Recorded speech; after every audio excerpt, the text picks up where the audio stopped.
I watched my mother's face drain of color as she stared at her empty retirement account on the computer screen. My father stood behind her, his hand gripping the desk so hard his knuckles went white. They kept refreshing the page like that would make $473,000 reappear. It wouldn't, because 6 hours earlier, they'd told me my daughter's life-saving surgery could wait, that my brother only gets married once. They'd forgotten one crucial detail when they stole from my child. I was still listed as the beneficiary on that account, and I remembered everything. My name is Rebecca Chen. I'm 27 years old, and until 3 days ago, I believed my parents were good people who'd made a mistake. I was wrong. This isn't a story about forgiveness. This isn't a story about family healing. This is about what happens when you realize the people who raised you value a party more than your daughter's heartbeat, and what you become when you finally stop being their doormat. It started 6 months ago when Emma's cardiologist sat me down and explained why my 5-year-old daughter needed open-heart surgery. Her ventricular septal defect has enlarged, Dr. Morrison said, sliding images of Emma's heart across his desk. The hole isn't closing on its own. We need to repair it surgically within the next 6 to 8 months, or we're looking at permanent damage to her pulmonary arteries. My hands shook as I picked up the scans.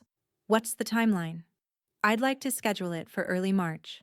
That gives us time to prepare, but doesn't push us into dangerous territory. And the cost? He pulled out a folder. With your insurance, you're looking at approximately $45,000 out of pocket. I felt the air leave my lungs. I was a pediatric nurse, not a surgeon. My ex-husband, Emma's father, had disappeared to Colorado 2 years ago and sent exactly one child support check before vanishing completely. $45,000 might as well have been $45 million. Dr. Morrison must have seen the panic in my eyes. You have time, Rebecca, 6 months. Payment plans are available and there are programs that can help. I nodded, but I wasn't really listening anymore. I was already calculating. My savings had $3,000. I could pick up extra shifts, sell my car, and take the bus. I could make this work. I had to make this work. That night, I sat Emma down on her bed, surrounded by her stuffed animals, and tried to explain in 5-year-old terms that she'd need an operation. Will it hurt, Mommy? You'll be asleep the whole time, baby, and when you wake up, your heart will be all fixed and strong. She touched her chest, her small fingers pressing against her Disney princess nightgown. Will I be able to run without getting tired? My throat tightened. Emma had never been able to play like other kids. She'd sit on the sidelines at the park watching children run and jump while she caught her breath. Yes, sweetheart, you'll run faster than anyone. Then I'm brave enough.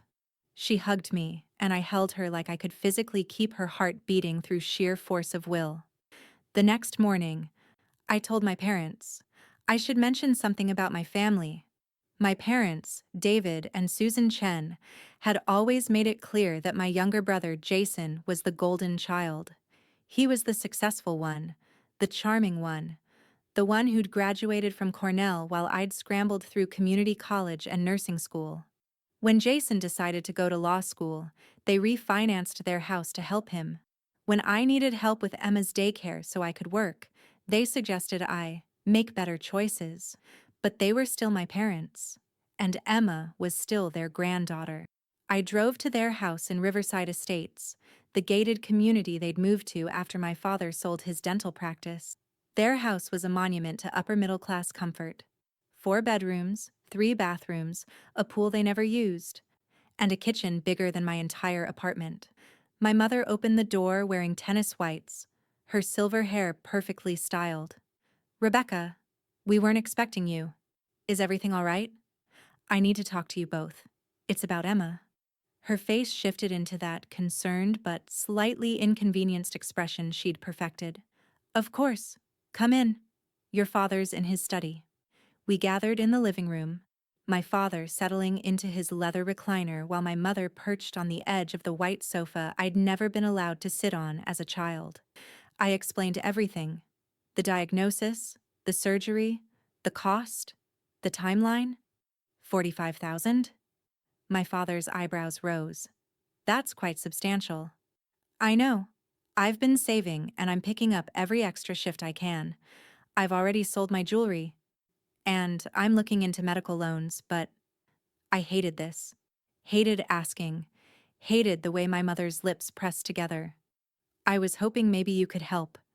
Even just a few thousand. I'll pay you back. I promise. I'll set up a payment plan. Whatever you need.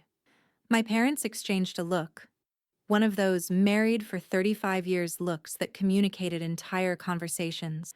Sweetheart, my mother said, you know we'd love to help, but our finances are quite tied up right now. The stock market hasn't been kind, and your father's retirement investments. I'm not asking for charity, I interrupted. I'm asking for a loan. For your granddaughter. For Emma. My father cleared his throat. Rebecca, you're a grown woman. You have to understand that we can't bail you out every time life gets difficult.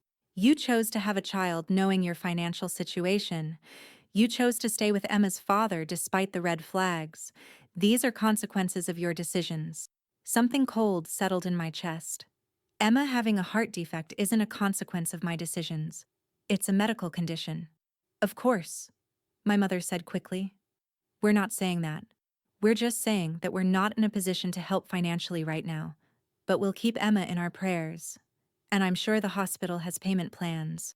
I left that day with nothing but a hollow feeling in my stomach and a growing certainty that I was completely alone in this. Over the next 4 months, I worked myself to the bone. I picked up every available shift, worked holidays, worked doubles until I was sleeping 4 hours a night. I sold everything I could. My grandmother's ring, my laptop, my decent clothes. I ate ramen and peanut butter sandwiches so Emma could have real meals. I set up a GoFundMe that raised $300. I applied for every medical grant and assistance program in existence. By late February, I had $42,000. I was $3,000 short, but Dr. Morrison's office agreed to set up a payment plan for the remainder.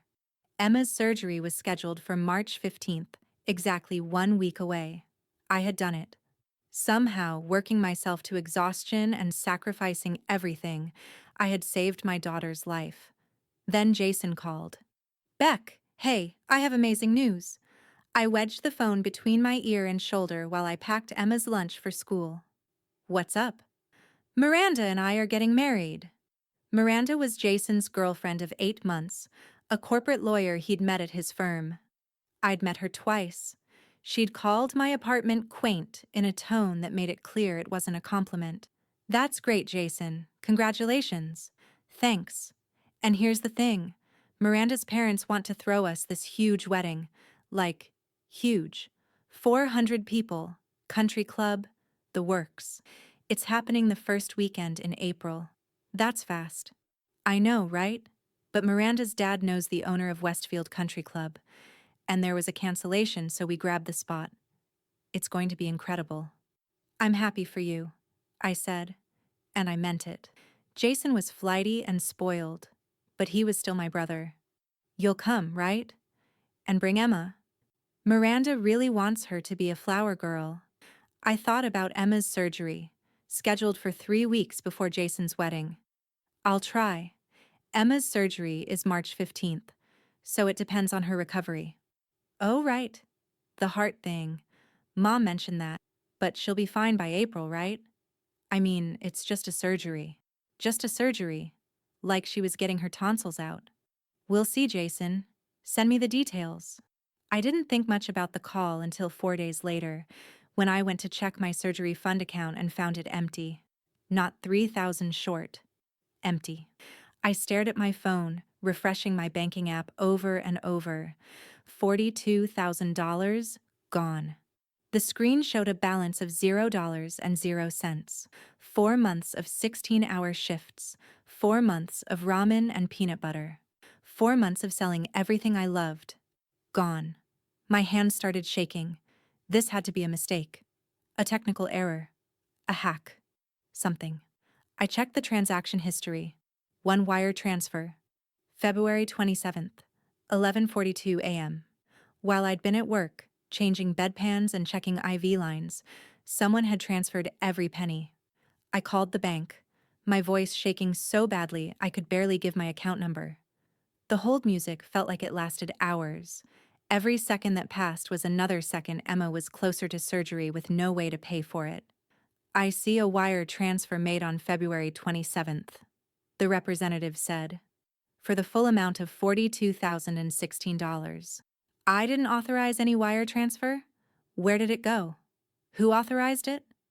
I can't give you specifics over the phone, but it shows the transfer was initiated with proper security credentials. You'll need to come into a branch with identification to dispute it. I need to know right now. My daughter has surgery in 6 days. That money was for her surgery. I understand your frustration, ma'am, but for security purposes? I hung up. My vision was blurring. I couldn't breathe right. Then it hit me. Security credentials. Proper authorization. The only other person with access to that account was my mother. I'd added her months ago, back when I'd thought having a backup in case of emergency was smart. In case something happened to me before Emma's surgery, I called the one person who had my banking information, who I'd stupidly, naively, trusted with access to the account. My mother answered on the third ring. Rebecca? Is everything okay? Where's my money? Silence. Mom, my surgery fund, it's gone. All of it. Where is it? Rebecca, calm down. Where is my daughter's surgery money? I heard my father's voice in the background. Then my mother again, her tone defensive. We borrowed it. You borrowed it. My voice didn't sound like mine. You borrowed my daughter's surgery fund. It's for Jason's wedding. Miranda's parents are covering most of it, but Jason needed help with his portion. The rehearsal dinner, his groomsmen gifts, the honeymoon.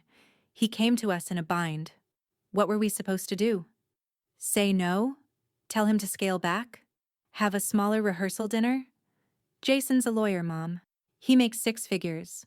Why does he need Emma's surgery money? Because Miranda's family is very prominent. The rehearsal dinner alone is costing $30,000.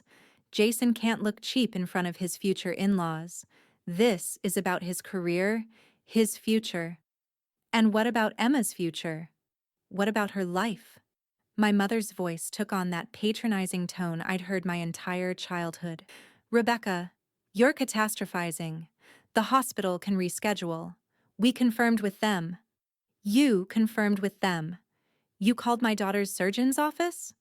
We had to make sure it was safe to delay, and they said May would be fine. You were supposed to say no.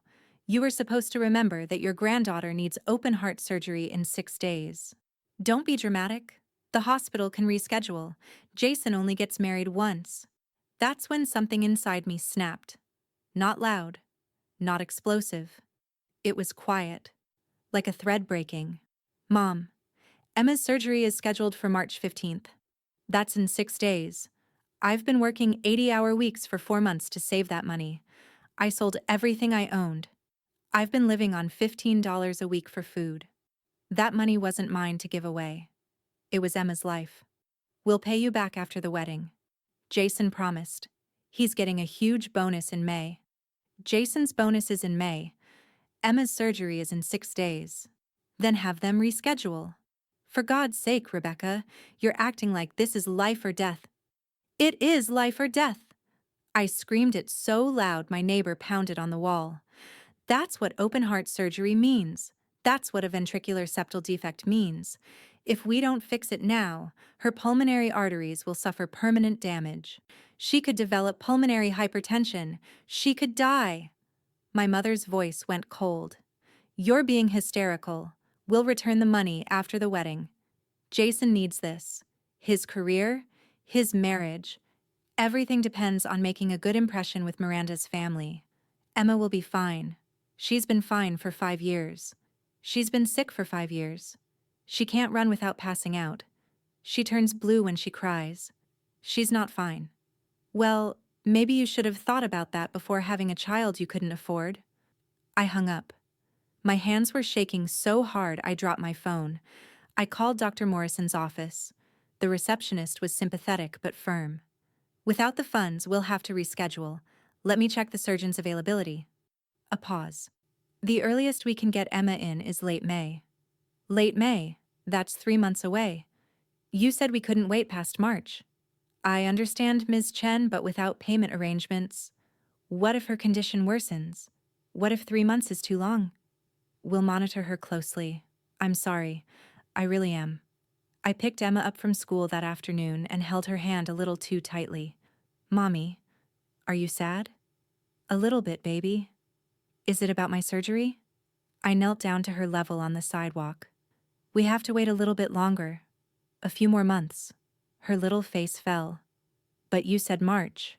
You said I could run after March. I know, sweetheart. I'm sorry. It's okay, Mommy. She hugged me, and I felt her small heart beating against my chest. That defective heart that her own grandparents valued less than a party. That night, after Emma was asleep, I sat in the dark and thought about what my mother had said. Jason only gets married once. As if Emma wouldn't only get one chance at life. As if her first 6 years of struggling to breathe didn't matter. As if watching her sit on the sidelines while other children played was somehow less important than Jason's reputation with his future in-laws. I thought about calling a lawyer, about trying to sue them for the money. But lawyers cost money I didn't have, and lawsuits took time Emma didn't have. I thought about going to the police, but what they'd done wasn't technically illegal. I'd given my mother access to the account. She hadn't stolen it in the eyes of the law. She'd just betrayed me in every other way that mattered. I thought about begging them again, getting on my knees and pleading, but I already knew what they'd say. Wait until after the wedding. Be reasonable. Stop being dramatic. Then I remembered something. Something from 3 years ago that I'd buried in the back of my mind because it hurt too much to think about. She'd forgotten something, though. Something important. 20 years ago, when I was 7 years old and Jason was 5, my parents had set up retirement accounts. My father, paranoid about estate taxes and probate, had listed both Jason and me as equal beneficiaries with rights of survivorship. When I turned 18, he'd meant to update the paperwork. To change the beneficiaries to just Jason once I'd disappointed them by getting pregnant at 22 and dropping out of my bachelor's program to work full-time. He'd never gotten around to it. I knew this because 3 years ago, my father had asked me to sign some paperwork updating our estate planning. I'd looked at it, seen it was to remove me as beneficiary, and refused to sign. We'd fought. He'd called me vindictive. I'd called him honest. Eventually, he'd dropped it, probably assuming he'd deal with it later. Later never came. I pulled up the account information I still had from that meeting. My father had exactly $473,206 in his retirement fund. As a co-beneficiary, I had legal access to 50% of it. I spent the next hour researching, reading the terms, confirming with online legal forums, making absolutely certain. Then I logged into the retirement account using the credentials I'd quietly kept all these years, the ones my father had given me during that estate planning discussion and never thought to change. The website asked me to verify my identity. I did. It asked if I wanted to make a withdrawal. I did. It asked how much. I typed in the full amount. As a beneficiary, I could liquidate my portion in case of emergency. This was an emergency. I clicked through the confirmation screens, my heart pounding. The system processed for 30 seconds. Then, withdrawal approved. Funds will be transferred to the linked account within 24 hours. But there was an option for expedited processing. For a fee, I could have it in 6 hours. I paid the fee. I sat back in my chair and stared at the screen. I'd just taken $236,603, my full 50%, from my parents' retirement account. I didn't feel guilty. I didn't feel triumphant. I just felt tired. The next morning, I transferred $45,000 to Dr. Morrison's office. Emma's surgery was back on schedule for March 15th. Then I waited. The call came that afternoon. My mother, her voice shaking with rage. "What have you done?" I was at work taking a break in the hospital cafeteria. I took what was mine. That's our retirement. That's 30 years of savings. And you took my daughter's surgery fund. $42,000 I spent 4 months scraping together. Did you think there wouldn't be consequences? You can't do this. We'll take you to court. Please do. I'd love to explain to a judge how you stole money meant for your granddaughter's heart surgery to fund your son's rehearsal dinner. I'm sure that'll play great. My father grabbed the phone. Rebecca, be reasonable. We were going to pay you back. With Jason's bonus that may or may not come through, after Emma's surgery window had already passed, after you'd spent 4 months telling me I was on my own. This is different. This is our retirement. We need this to live. Then you shouldn't have stolen from a sick child. My voice was completely calm. I took my share, my legal share. You still have 236,000 left. That's more than most people retire with. You'll be fine. You're destroying this family. No, Dad. You did that when you decided Jason's party was worth more than Emma's life. I'm just making sure my daughter survives. Give it back. Give it back right now. No. We'll contest this. We'll have you removed as beneficiary. You can try, but that'll take months, and the money's already been transferred. And you'd have to explain to your lawyer why you stole from your granddaughter first. I'm sure Jason's new in-laws would love to hear about that. Miranda's father is a managing partner at a corporate firm, right? I wonder how he'd feel about his new son-in-law's family stealing from a sick child. I heard my mother sobbing in the background. I'll give you the rest back after Emma's surgery, I said. Whatever's left after medical expenses and restocking my savings that you depleted. Call it a loan, like you were going to loan me Emma's money back. You'll get it on my timeline, not yours. I hung up. My phone rang 17 times over the next hour. I blocked their numbers. Jason called that evening. I answered. What the hell, Beck? Mom's hysterical. Dad's talking about calling the police. What did you do? I took my share of Dad's retirement account, the account I'm legally entitled to as a co-beneficiary, the one he forgot to remove me from. That's their money. They need it. And I needed Emma's surgery fund, the one they stole. $42,000, Jason, for your wedding. Silence. They didn't tell you that part, did they? I continued. They didn't mention that they took every penny I'd saved for Emma's operation. Money I made working 16-hour shifts. Money I made selling Grandma's jewelry and my laptop and every nice thing I owned. They took it all to pay for your rehearsal dinner and groomsmen gifts. I didn't know. Of course you didn't, because you never ask questions. You just take whatever Mom and Dad give you and assume you deserve it. Did you even wonder where they got $30,000 for your rehearsal dinner? Did you think about it for even 1 second? Beck, I swear I didn't know it was Emma's money. But you knew she had surgery coming up. I told you. March 15th. I told you on the phone when you called about the wedding. You said, she'll be fine by April. Right? Like it was getting her ears pierced. And then, when Mom and Dad handed you $30,000, you just took it. I thought they had it saved. They did have it saved. I saved it. Working doubles at the hospital until I couldn't see straight. Eating 1 meal a day so Emma could have 3. Selling everything Grandma left me. I saved it. And they stole it. And you spent it on a party. His voice cracked. I would never have accepted it if I'd known. But you did know. I told you about Emma's surgery. You knew the timeline. You just didn't care enough to ask where Mom and Dad were getting the money. Because you never think about anyone but yourself. That's not fair. Fair? You want to talk about fair? Emma's surgery was scheduled for 6 days from now. They forced the hospital to reschedule it to May. 3 extra months that she has to live with a hole in her heart that gets worse every day. 3 extra months where she could develop complications. 3 extra months where she can't run or play or be a normal kid. But hey, at least you'll have filet mignon at your rehearsal dinner and a nice honeymoon in Bora Bora. But you did know. I told you about Emma's surgery. You knew the timeline. You just didn't care enough to ask where Mom and Dad were getting the money. Because you never think about anyone but yourself. That's not fair. Do you know what Emma said when I told her we had to delay her surgery? She said, "It's okay, Mommy. She's 5 years old, Jason. She has a hole in her heart the size of a quarter. She can't run. She can't play. She turns blue when she gets upset." And she said, "It's okay, because she spent her whole life learning that she doesn't matter as much as you do." I heard him crying. I didn't care. "I'm giving the money back after Emma's surgery," I said. "Whatever's left.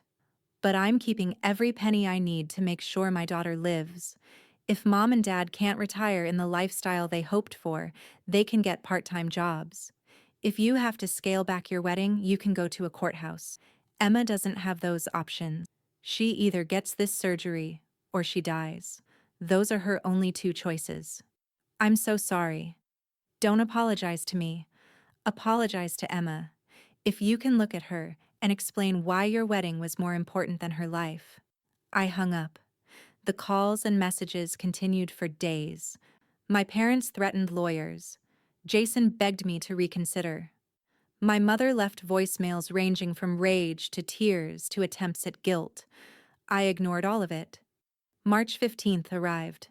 I took Emma to the hospital at 5 in the morning. She was scared but trying to be brave, clutching her stuffed rabbit. "You'll be here when I wake up?" she asked as they prepared to wheel her to the operating room. "I'm not going anywhere, baby." "Promise?" "Promise." They took her back, and I spent the next 6 hours in the surgical waiting room, drinking terrible coffee and staring at the wall. Dr. Morrison finally emerged, still in his scrubs. The surgery went perfectly. We repaired the defect, and her heart is functioning beautifully. She'll need monitoring, but she's going to be fine. I cried for the first time in weeks.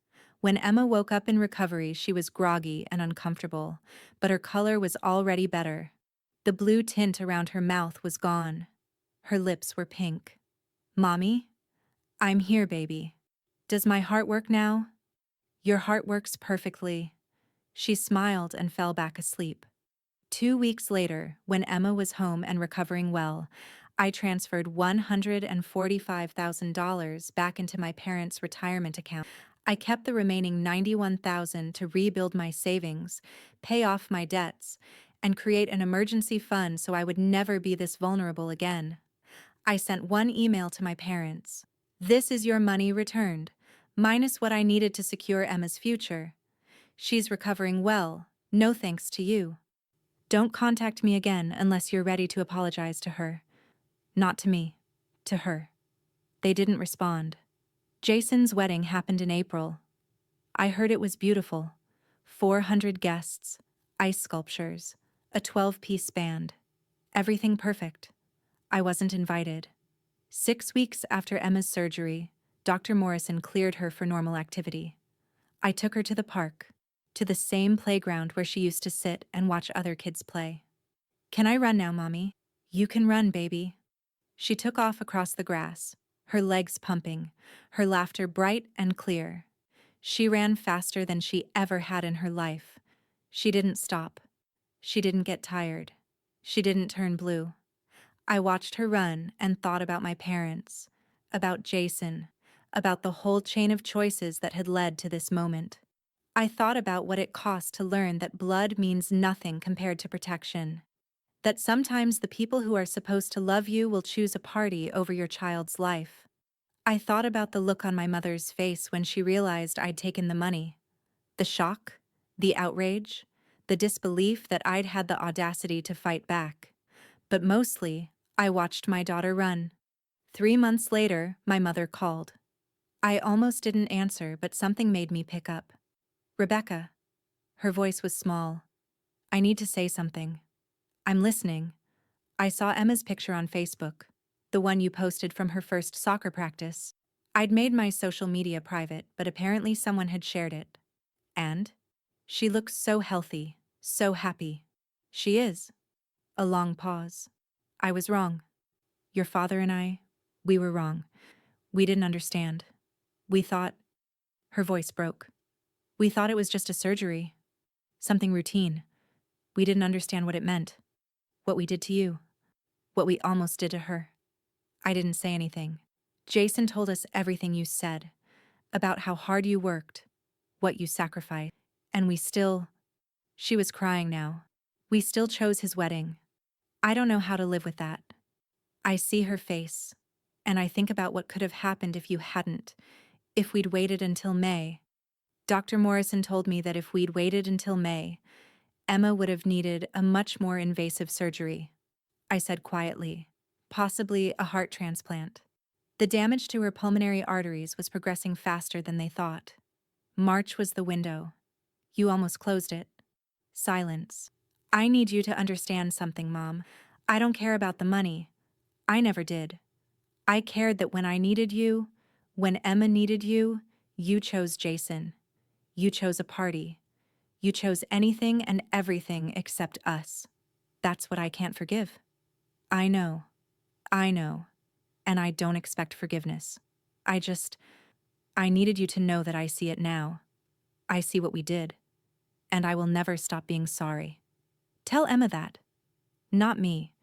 If you want any relationship with her going forward, you start with apologizing to her. Can I see her?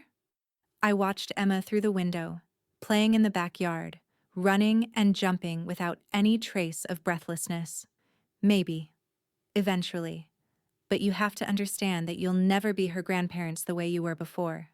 You'll be the people who almost let her die for Jason's wedding. That's who you are now. That's your choice. I understand. I hung up. I haven't decided if I'll let them see Emma. Some days I think about forgiveness, about how children need grandparents. Other days I think about what could have happened, about those 3 months between March and May, about how easily I could have lost her.